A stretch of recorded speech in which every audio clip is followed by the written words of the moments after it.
Hajdú István a B9-es Egyesület 2008-as általános bajnoka. 5 éve galambászol, most először értél el egy nagy sikert. Minek köszönhető?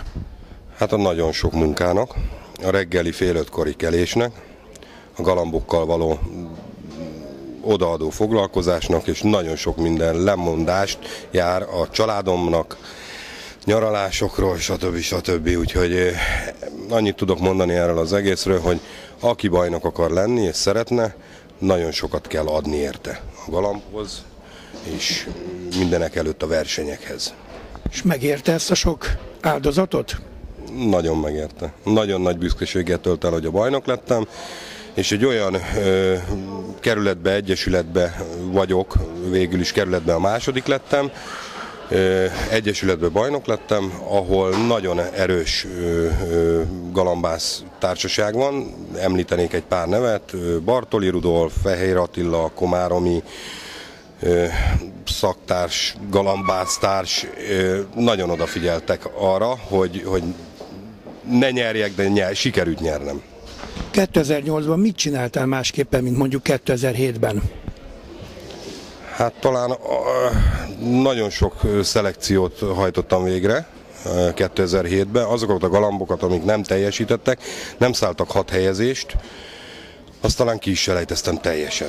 Csak azok maradtak meg, amik megérdemelték azt, hogy benn maradjanak a dúcba. 24 darab galambból annyival versenyeztem 2007-ben is, 12 darab maradt meg, és az a 12 darab galamb hozta ezt nekem, ezt a dicsőséget. 2009-ben mit fogsz megváltoztatni? Talán egy kicsit jobban odafigyelek a galambjaimra, és nem leszek szeleburdi, mert ezáltal talán megnyerhettem volna a kerületi bajnokságot is, csak sokat akar a szarka, és nem bírja a farka.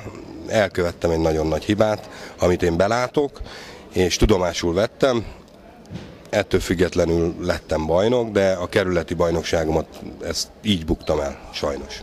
És ha nem titok, mi volt ez a nagy hiba? Hát nagyon sok apró magot adtam szerdától a galamboknak. Ez meghozta a gyümölcsét, mert 2 első díjat repültek, kerületbe, egyesületbe, sprintbe is, meg főcsapatba is.